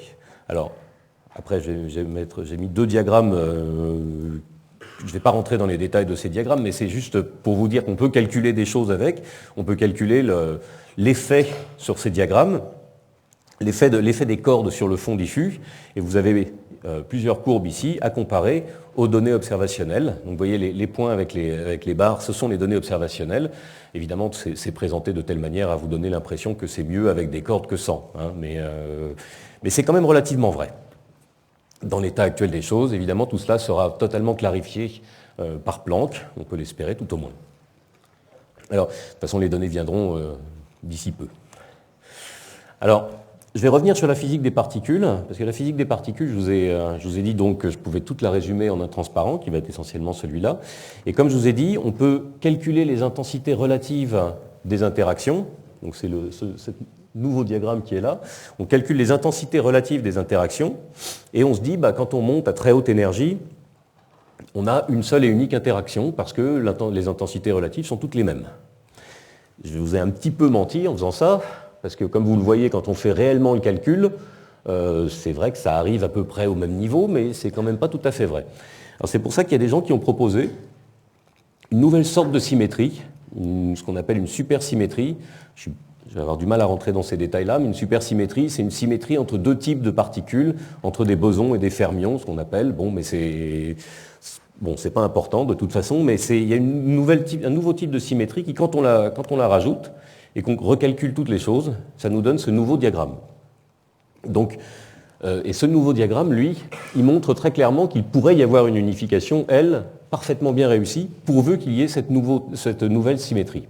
Alors je vous en parle aussi parce que au LHC, elle est très recherchée. La supersymétrie, on en a entendu parler beaucoup pour le LHC. Pour l'instant, il n'y a que des contraintes, mais ça peut être un jour, c'est le LHC qui la verra probablement si jamais elle est là. Et alors avec ça, les gens, donc, comme M. Ed Wheaton, ici présent, ont fabriqué ce qu'on appelle la théorie des supercordes. Et donc vous voyez que ça va être un peu la même chose. Alors supercordes, comme toujours, donc voilà, Ed Wheaton, il est à Princeton, à l'Institute of Advanced Studies, c'est là où était Einstein. Donc on boxe quand même dans une catégorie élevée. Et quand vous voyez le mot super dans une théorie fondamentale, de physique fondamentale, ça veut toujours dire supersymétrique. Alors, en même temps, comme je ne vous ai pas expliqué exactement de quoi y retourner, mais je peux toujours le faire le cas échéant si vous avez des questions dessus, mais, parce que sinon ça va nous amener trop loin. Donc voilà, Wheaton en particulier, mais d'autres gens aussi, ont inventé l'idée de corde. Alors l'idée de corde et de supercorde, donc, c'est en physique des particules, normalement, on considère que les particules sont des particules ponctuelles. C'est-à-dire, si on ne les voit pas ponctuelles, c'est parce qu'on ne les regarde pas suffisamment, mais en réalité, on pense que c'est des particules ponctuelles. Et puis, on fabrique toute une théorie, toutes les théories dont je parlais, des interactions faibles, interactions fortes, interactions électromagnétiques, bon, on a tout ça. Et puis, on a d'énormes problèmes pour mélanger les interactions, les diverses interactions qui nous viennent de la mécanique quantique avec la relativité générale qui est complètement différente. La relativité générale ne peut pas se mélanger à la mécanique quantique. Donc, une des tentatives qui a été faite au départ pour complètement autre chose, mais qui s'est avérée fonctionner parfaitement, enfin curieusement bien, c'est de dire, et si, au lieu que les particules soient des particules ponctuelles, elles étaient des cordes, c'est-à-dire des toutes petites boucles de cordes. Vous voyez, quand on prend ici, on prend un proton, et puis on a l'impression qu'on a 3 quarks à l'intérieur, c'est ce qu'on appelle des quarks, voilà, bon, mais c'est les constituants les plus élémentaires qu'on connaisse. Et si, en réalité, si on était capable de regarder encore plus précisément à l'intérieur, est-ce que par hasard on ne pourrait pas voir des cordes ? Donc l'idée a été développée au début des années 80. Et alors c'est très intéressant parce que quand vous calculez des choses en mécanique quantique ordinaire, ce qu'on appelle la théorie quantique des champs, vous calculez des interactions entre 2 particules. Et vous voyez par exemple quand vous avez 2 particules qui donnent une particule, ou au contraire une particule qui se désintègre en 2 particules. Et quand on calcule ce genre de petites choses là-haut, c'est pas facile à calculer. En particulier, de temps en temps, on trouve, quand on calcule bêtement, je dirais, on trouve l'infini. Alors c'est un peu délicat, ça veut rien dire, et il faut appliquer un certain nombre de procédures mathématiques toutes plus bizarres les unes que les autres, qui marchent bien, mais qui sont quand même bizarres. Alors que si on remplace ça par des cordes, ici, eh bien, il se trouve que tous ces problèmes d'infini qu'on avait disparaissent. Alors ça ne rend pas les calculs plus simples, mais au moins, il n'y a pas d'infini à supprimer de manière plus ou moins bizarre. Donc voilà, vous avez une nouvelle représentation qui apparaît. Vous voyez, à chaque fois, ces 2 petites cordes comme ça qui se mélangent. Vous avez différentes catégories de cordes. En plus, les cordes peuvent être soit ouvertes, soit fermées. On peut, alors pour ceux qui connaissent, on peut toujours faire un développement, toujours comme en théorie quantique des champs, en cordes virtuelles, etc. Mais par contre, quand on fait un développement comme ça, avec plusieurs petites boucles qui interviennent en cours de route. Contrairement à la théorie quantique des champs, ce n'est pas un changement de structure, c'est juste un changement de topologie. Mais bon, ça c'est juste pour les gens que ça intéresse. Et par ailleurs, la théorie des cordes, elle peut faire apparaître plein d'autres objets, parce que si vous prenez une corde, et puis que une corde qui est suffisamment petite, vous la verrez comme un point. Mais dans la théorie des cordes, il y a aussi des membranes, par exemple. Et si vous prenez une membrane, genre un plan, et puis que vous l'enroulez sur lui-même et que vous le refermez suffisamment, eh bien vous verrez ça comme une corde. Donc en fait, une corde peut être aussi vue, si on la regarde de près, comme une membrane. Il peut y avoir plein de choses comme ça. Il peut y avoir différents objets à différentes dimensions. Et quand on regarde, on essaye de former ça. Et alors il se passe 2 petites choses problématiques. La première, c'est que la théorie des cordes n'existe que à 10 dimensions d'espace-temps. Aux dernières nouvelles, on n'en a que 4, donc c'est un premier problème. Et puis, quand on fait une théorie de cordes, qu'on essaye de la rendre de corde ou de supercorde, qu'on essaye de la rendre mathématiquement cohérente, on s'aperçoit qu'il y a 5 théories possibles. Alors ça, effectivement, c'est souvent vu comme un petit peu gênant, parce que 5 théories possibles, donc elles sont mises là, leur nom n'a pas grand intérêt, elles ont des petites caractéristiques différentes les unes des autres, mais il y a 5 théories possibles, et en fait on s'est rendu compte que ces 5 théories possibles, il en existait une autre qui est ce qu'on appelle la supergravité à 11 dimensions, toutes ces théories pouvaient être reliées les unes aux autres. Alors, par ce qu'on appelle des relations dites de dualité, c'est-à-dire que quand vous êtes dans un certain régime d'une théorie, ça va vous donner à peu près la même chose que dans un autre régime d'une autre théorie. Alors, tout ça c'est très compliqué, mais au final, tout ça, ça revient à dire que vous pouvez prendre les différents types de théories, et puis on pense Alors c'est pas clair a priori, mais on pense qu'il existe une théorie, ce qu'on appelle la M-théorie, qui regroupe toutes ces théories dans différents régimes d'approximation. Mais ça, c'est un espoir qu'on a à l'heure actuelle. Alors voilà, donc on résume ça donc, comme ça, par un petit diagramme bien joli qui montre en plus qu'il peut y avoir des relations entre les différentes théories. La question se pose de savoir ce que veut dire le M dans M-théorie.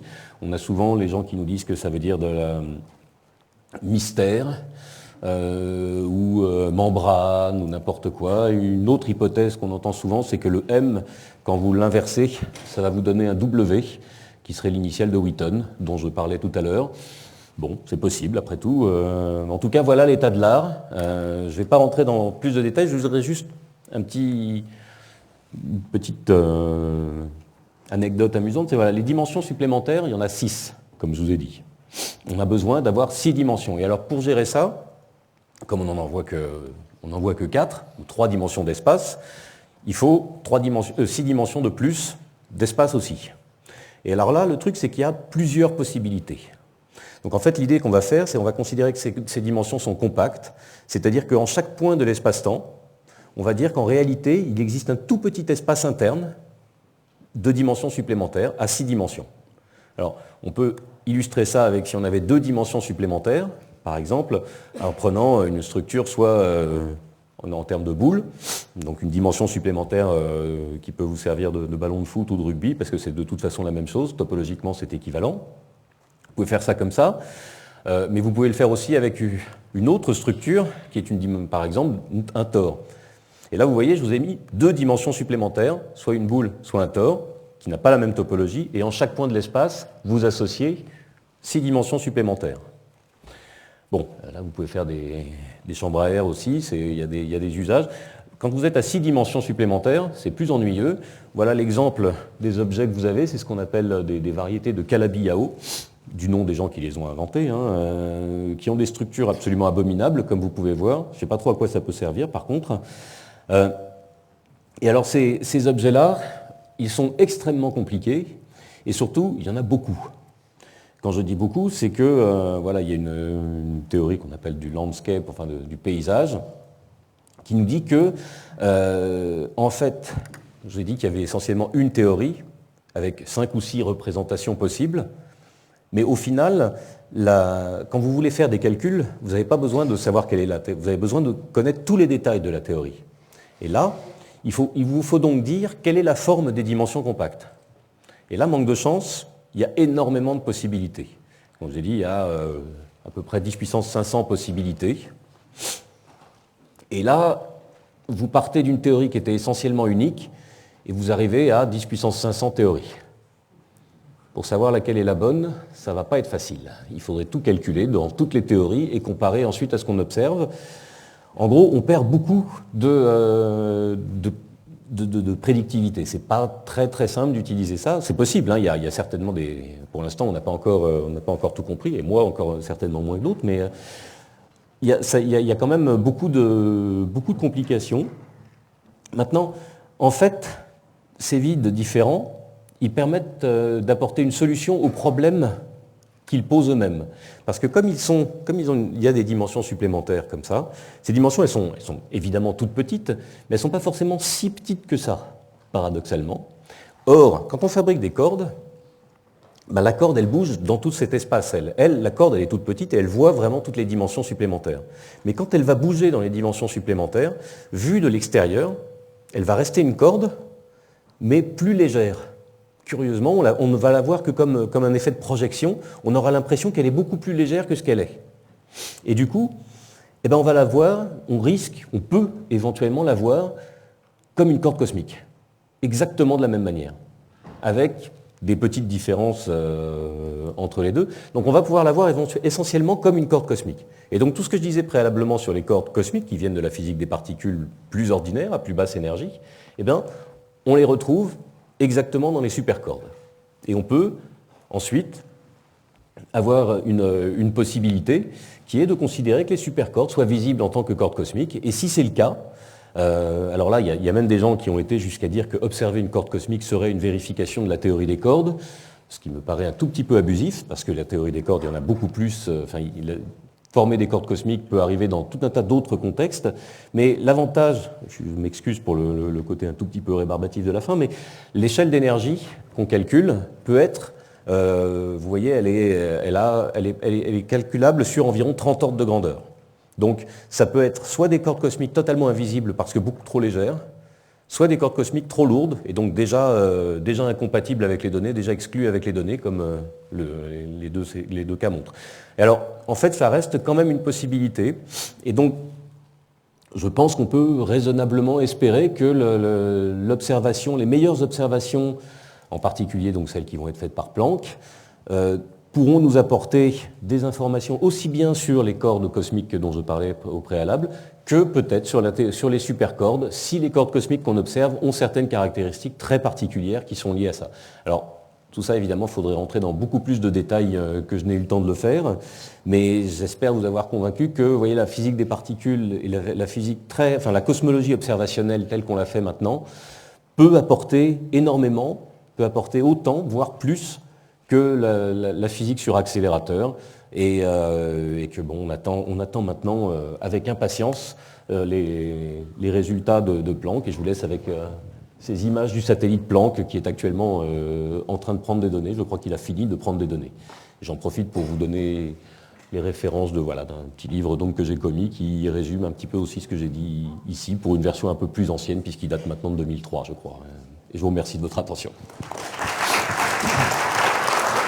Merci. Merci Patrick pour cet exposé. Alors les internautes, j'espère, sont toujours avec nous. Bien sûr, ils ne peuvent pas participer directement, ils ne peuvent pas poser de questions, mais ils peuvent participer aux questions et aux réponses que nous allons débuter maintenant.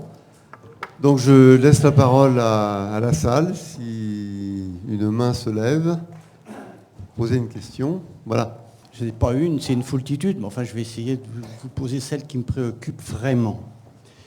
Je croyais, avant de vous avoir entendu, que nos connaissances s'arrêtaient au temps de Planck, c'est-à-dire bien avant l'hypothétique Big Bang. Alors ma question, est-ce que c'est ce que vous pensez, croyez ou pas?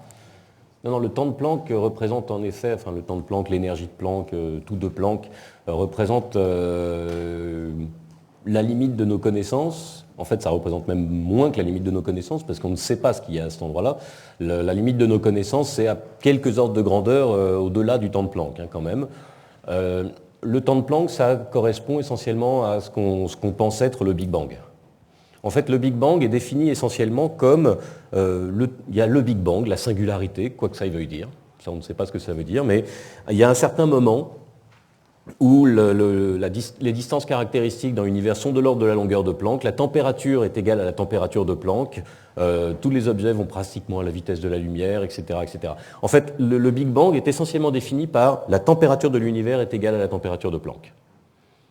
Et là, on a tendance à dire, voilà, ça arrive au temps de Planck. Mais en fait, non, c'est pour ça que j'ai insisté sur l'histoire thermique de l'univers, et on peut tout discuter en termes de température. Température, c'est l'énergie caractéristique d'échange entre les particules. Et ça définit très clairement ce qu'on appelle la température de Planck, définit très clairement le Big Bang, parce que tout ce qui se passe avant ou à plus haute température ou plus haute énergie, personne n'est en mesure raisonnablement de vous dire quoi que ce soit dessus. À part, il y a des gens qui le disent, mais bon. Oui, bonsoir. J'ai pas trop compris, moi, la formation des cordes, en fait. Enfin, j'ai du mal à visualiser, donc si vous pourriez revenir dessus, ouais, s'il vous plaît. La formation des cordes, quand vous avez je vous ai parlé qu'il y avait un champ scalaire qui est en fait un peu comme vous imaginez, je peux peut-être faire un petit dessin ici, s'il y a d'accès. Comme vous imaginez comme vous avez un champ fluide de vitesse. Si vous avez un champ de vitesse, vous voyez, la vitesse dans un fluide va par exemple toute dans la même direction. Et puis pour une raison donc thermique, l'endroit, le potentiel, dans le potentiel, vous pouvez aller dans différents endroits, et vous imaginez que vous avez fait votre brisure de symétrie, et toutes les particules prennent cette vitesse-là. Et puis dans une autre région, par là, toutes les particules vont prendre une autre vitesse, qui ne sera pas du tout la même puisqu'elle sera décorrélée, elle sera indépendante. Et donc, elles vont toutes être, mettons, par là.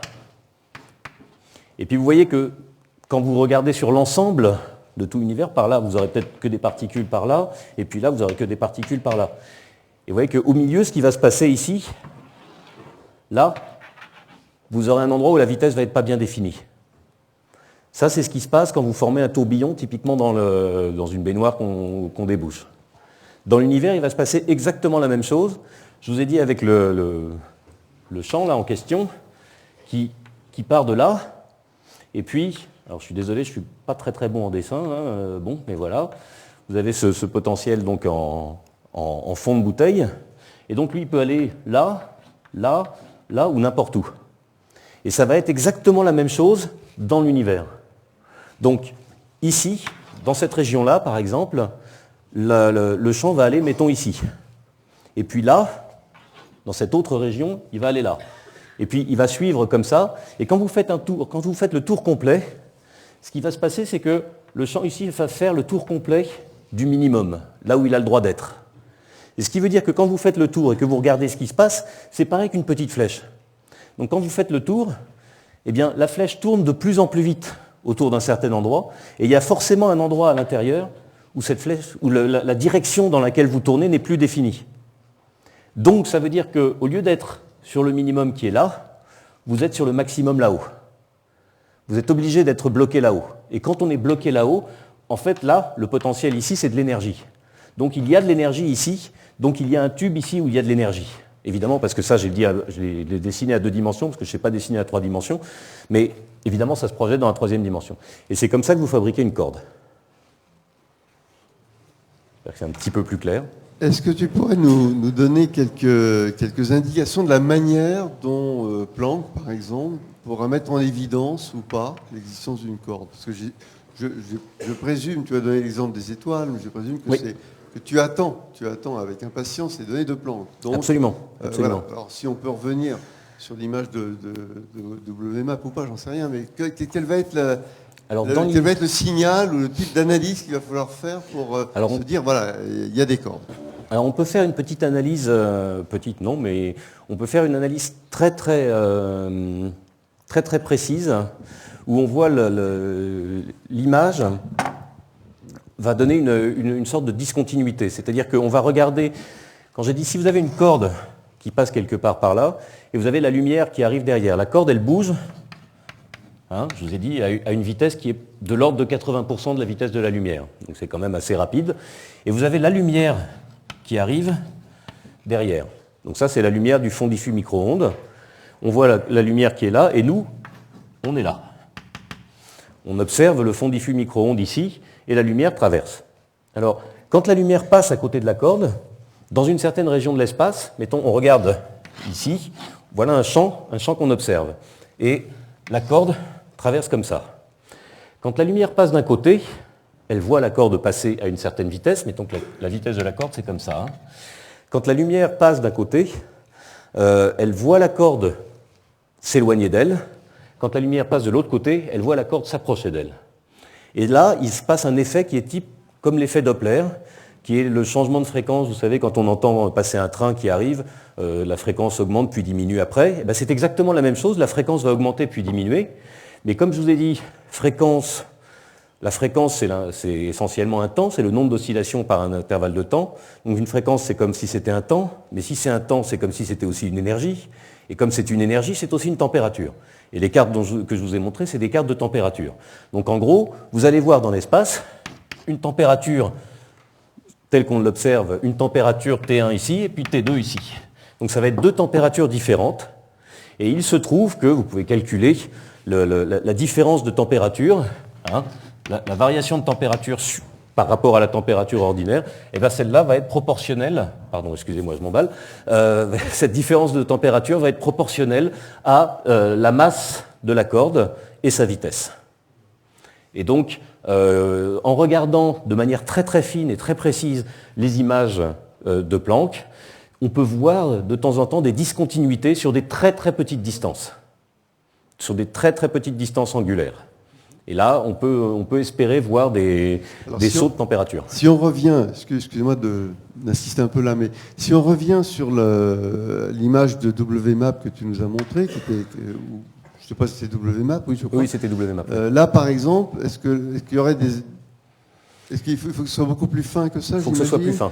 Voilà. Il faut que ce soit un petit peu plus fin. Donc, ce serait des différences de température de quel ordre qui sont attendues beaucoup plus fines que celles qui sont codées sur WMAP, j'imagine. Non, c'est le même ordre de grandeur. Mais par contre, ce qui est pas clair, c'est la distance angulaire sur laquelle on les voit. Voilà. C'est-à-dire que l'ordre de grandeur, c'est le 100 millième, hein, quoi qu'il arrive. Donc la différence de température ici, ça va être le 100 millième. Par contre, l'échelle de distance caractéristique va être toute petite et en plus, elle aura une structure particulière.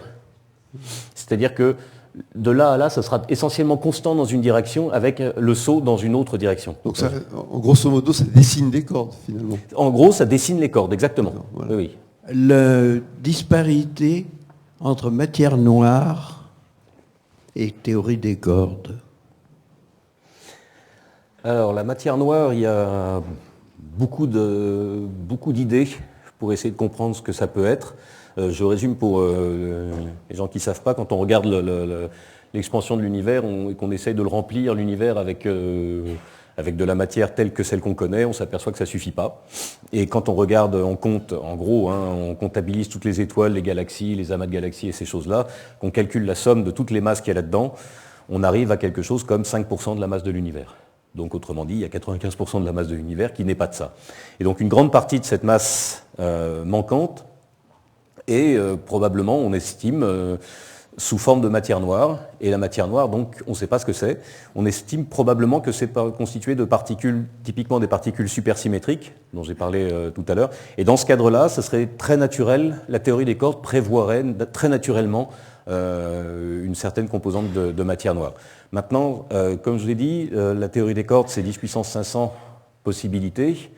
C'est clair que dans le tas, il y en aura certainement une qui marche. Mais bon, c'est un peu facile. Oui, bonsoir. J'arrive difficilement, malgré tout, à intégrer que des fermions, bosons, leptons et autres soient des cordes. Mais quid des bosons, et en particulier du boson de Higgs? Alors dans ce cadre-là, le boson de Higgs est aussi une corde comme une autre. Alors dans ce cadre-là, plus particulièrement, en fait, toutes les particules sont des cordes, mais des toutes petites cordes, des cordes invraisemblablement fines, en fait, encore 1000 fois plus fines que des cordes cosmiques. Donc complètement inimaginable en termes d'observation. Le boson de Higgs devient, dans le cadre de la théorie des cordes, une particule comme une autre. Donc c'est toutes les particules. En fait, le côté supercorde fait qu'il y a donc de la supersymétrie et que le boson de Higgs est associé à un partenaire qui va donc être un fermion.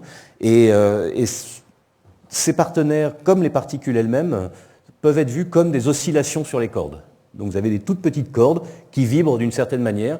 Et c'est un peu la même chose que quand vous prenez une corde de guitare, en la bloquant en différents endroits, vous fabriquez différentes notes. Là, c'est la même chose, vous avez une corde, une mini-corde, qui vibre de différentes manières, et dépendant de la manière dont elle vibre, vous la voyez, vous, comme un fermion, un boson, un truc X ou Y, vous pouvez voir plein d'objets différents, alors que c'est une seule et unique corde au départ. C'est pour ça que c'est une théorie qui est presque unique, parce qu'en fait, ce que vous regardez, c'est vraiment un seul objet, et qui vibre. C'est aussi simple que ça. Enfin, c'est aussi simple que ça dans les mots. Dans la pratique, c'est un peu plus compliqué. Mais... Le boson de Higgs, est-ce que ce serait le vecteur de la masse? Oui, le boson de Higgs est la particule qui donne les masses aux particules, que ce soit dans le cadre de la théorie des cordes ou dans le cadre de la physique des particules ordinaires. En fait, ce qui se passe avec le boson de Higgs, il donne une masse de la manière en fait suivante, c'est que quand il est là, quand il vaut 0, en gros, c'est-à-dire à haute température, les autres particules passent au travers de lui puisqu'il vaut 0 globalement. Et ensuite, à partir du moment où il prend une valeur non nulle, donc il va former des cordes aussi, mais indépendamment de former des cordes, il va prendre une valeur non nulle. Et à ce moment-là, les autres particules élémentaires qui sont couplées à cet objet-là vont le ressentir sous la forme d'une interaction. Et ça va être plus difficile pour elles d'avancer dans l'espace parce que l'espace va être maintenant rempli par ce champ de Higgs qui a pris une autre valeur. Et comme c'est plus difficile pour elle d'avancer, ça fait une sorte d'inertie plus lourde, enfin plus grande, et l'inertie évidemment c'est de la masse. Donc c'est comme ça. Du coup, toutes les particules, quand le champ de Higgs était à 0, les particules avaient une masse égale à 0 et elles allaient à la vitesse de la lumière. Dès qu'il prend une valeur non nulle, les particules interagissent avec lui, ça les ralentit, Et comme ça les ralentit, du coup, elles ne vont plus à la vitesse de la lumière. Et si elles ne vont pas à la vitesse de la lumière, ça veut dire qu'elles ont une masse. Du point de vue de l'observation, comment faites-vous la différence entre ce que vous avez expliqué sur les différences de température et l'effet induit par les cordes et un autre effet de gravitationnel, de lentille gravitationnelle faible? C'est un effet de lentille. C'est un effet de lentille, ça. C'est une lentille gravitationnelle, on ne s'en cache pas, c'est un mirage. Vous avez la corde qui est au milieu, un rayonnement lumineux qui arrive d'un côté ou de l'autre, qui est dévié, et vous le voyez, vous, sous forme d'une image double. La différence entre une corde, par exemple, et puis une masse compacte qui serait au milieu, comme une galaxie ou quelque chose comme ça, c'est la suivante. Si vous avez une masse très compacte quelque part, vous êtes là à regarder, et vous avez ici, derrière, mettons une étoile, une galaxie, ou on va faire plutôt une galaxie, c'est plus joli, puis c'est plus facile à dessiner. Donc vous avez la galaxie qui émet la lumière comme ça, et la lumière est défléchie de cette manière-là. D'accord ?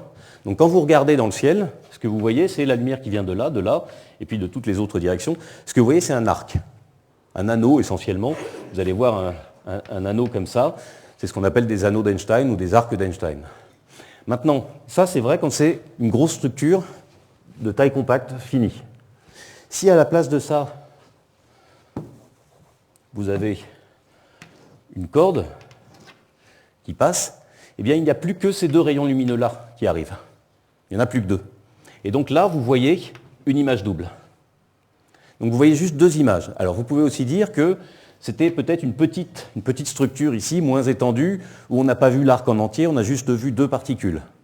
C'est pour ça qu'on avait imaginé d'avoir une corde qui variait dans le temps. Parce que si elle variait dans le temps, à ce moment-là, l'image double, quand vous voyez les deux images comme ça, l'image double, elle pouvait se mettre à bouger de façon symétrique.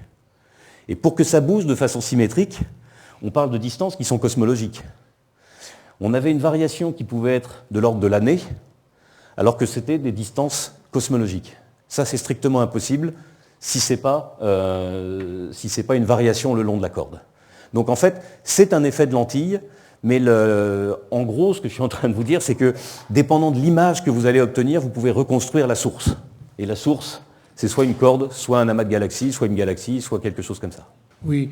Au vu de ce que vous nous avez expliqué là au tableau à gauche sur le champ des vitesses, est-ce que formellement on pourrait dire, toute chose bien nuancée et pesée par ailleurs, que la corde, au sens à très très petite échelle évidemment, serait un analogue formel de ce qu'on a par exemple en mécanique des fluides, l'œil d'un cyclone. Absolument. Par exemple, ou même lorsque vous avez un tourbillon qui vide votre baignoire, on sait bien que, théoriquement, la vitesse tend vers l'infini au centre, mais en fait, il y a un bloc qui tourne de manière solide et rigide. Est-ce que c'est une analogie formelle, mathématique correcte? C'est une analogie parfaite. En fait, Merci. On peut même décrire ça parce que ce qui se passe, c'est que le champ de Higgs décrit en fait ce qu'on appelle le vide. Parce que pour nous, le vide, on a toujours l'impression que le vide, c'est quand il n'y a rien. C'est un peu rapide comme définition. En réalité, en physique, le vide, c'est l'état d'énergie minimum. Et là, ce qui va se passer, c'est que l'état d'énergie minimum, il peut être multiple. Et en fait, en mécanique des fluides, c'est pareil. On peut définir en mécanique des fluides un vide qui va être aussi l'état d'énergie minimum. Et on a à ce moment-là des défauts topologiques exactement les mêmes. Les lignes de vortex qu'on observe en mécanique des fluides, c'est strictement la même chose. D'ailleurs, les mathématiques sont exactement les mêmes. On décrit ça, que ce soit le modèle de champ de Higgs tel qu'on l'utilise en physique des particules ou le modèle de Ginzburg-Landau en mécanique des fluides, c'est exactement la même chose. Mathématiquement, c'est strictement pareil. Oui. Votre champ est irrotationnel, oui ou non?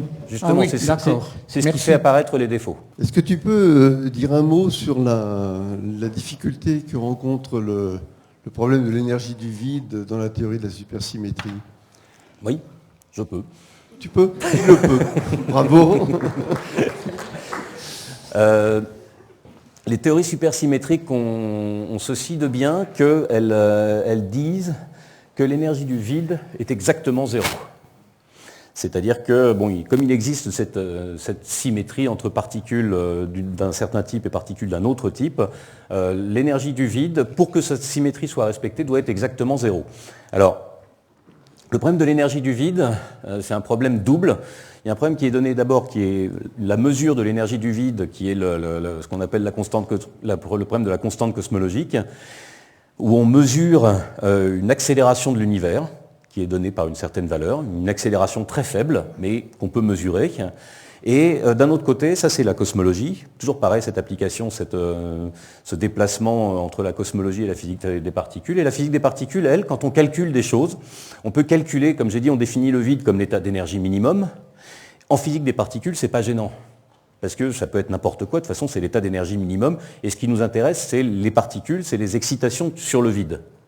Maintenant, en cosmologie, en relativité générale, le vide gravite aussi, puisque je vous ai dit, tout gravite en relativité générale. Tout et n'importe quoi, donc y compris le vide. Et à ce moment-là, vous voyez que quand l'énergie, évidemment j'ai effacé le dessin, mais quand le niveau d'énergie est à un endroit ou à un autre, ça change tout en termes de gravitation. Et alors en particulier, on peut calculer l'énergie du vide, l'énergie caractéristique du vide, et on obtient quelque chose qui est la plus fabuleuse mauvaise prédiction qui existe en physique, c'est-à-dire qu'on fait une prédiction qui est fausse à 120 ordres de grandeur près. Donc c'est quand même pas bon. Mais par contre, alors quand on prend une théorie supersymétrique, on est content parce qu'on retombe à 0. Donc d'un facteur 10 puissance 120, on arrive à 0, donc on n'est pas mécontent. Le problème, c'est que la supersymétrie, on ne l'a pas observée. Donc si on n'a pas observé de supersymétrie, ça veut dire que la supersymétrie, comme les autres symétries dont je parlais, elle est brisée. Elle est brisée à une échelle d'énergie. En fait, je vous avais montré le diagramme avec les courbes qui s'unissent, là, qui se réunissent bien pour avoir la grande unification. Il y a une échelle caractéristique qu'on peut calculer pour avoir la bonne unification. Donc on sait à peu près quelle est l'échelle d'énergie de supersymétrie brisée. C'est à peu près d'ailleurs l'échelle d'énergie du LHC. C'est pas pour rien que le LHC a été fabriqué comme ça. On n'est pas non plus, le principe n'est pas juste de dépenser de l'argent. On essaie de faire aussi des choses un petit peu sérieuses. Et à cette échelle d'énergie-là, on a beaucoup gagné, c'est-à-dire qu'on n'a plus 120 ordres de grandeur d'écart entre la prédiction et l'observation, on n'en a plus que 60. En même temps, ça ne reste pas très très bon non plus, mais donc oui, la constante cosmologique, la supersymétrie peut aider, au sens où elle nous fait gagner 60 ordres de grandeur dans l'erreur. Mais ce n'est pas encore ça. Bon. Trompez-vous encore, hein, disait Beckett. Il faut continuer, oui. Trompez-vous mieux. C'était juste sur la connaissance des trous noirs. Est-ce que la théorie des cordes aide à la connaissance des trous noirs, en particulier des singularités? Eh bien, curieusement, oui. Curieusement, oui, parce que j'ai oublié de mentionner l'intérêt majeur de la théorie des cordes, ce qui est quand même un peu dommage de ma part, c'est d'unifier la physique des particules avec la gravitation. Et en particulier, en théorie des cordes, on estime qu'il n'y a plus de singularité. Quand on fabrique un trou noir, à l'intérieur du trou noir, un trou noir, ça vient de l'effondrement d'une étoile, en particulier, et donc tout s'écroule de telle manière que plus rien ne puisse en sortir, et parce que la vitesse de libération gravitationnelle devrait être supérieure à la vitesse de la lumière. Et quand on calcule en relativité générale pure, on s'aperçoit que toute la masse de l'étoile va se condenser au centre, en un seul et unique point. Donc en un point mathématique, on va avoir une masse finie, donc une densité d'énergie infinie, une courbure infinie, tout ça va être totalement infini dans tous les sens, et encore une fois, c'est ce qu'on appelle une singularité. Et en théorie des cordes, en fait, quand on a des infinis partout, ça veut dire simplement qu'on est arrivé à la limite de la théorie. La théorie ne peut pas calculer ça, tout simplement. La relativité générale n'est pas suffisante pour expliquer ce qui se passe à l'intérieur d'un trou noir, ou à la singularité, parce qu'on estime qu'il doit y avoir des effets quantiques. Et là, à ce moment-là, c'est la gravité quantique qui rentre en ligne de compte. Et la théorie des cordes permet d'expliciter dans certaines situations très particulières, parce que c'est bien beau d'avoir la théorie, mais encore faut-il être capable de résoudre les équations. Voilà, donc ça, c'est pas clair. Mais il y a des gens qui y travaillent. Voilà, sur ces mots, donc on te remercie. Merci Patrick. Merci pour votre attention. Et rendez-vous dans un mois. Merci.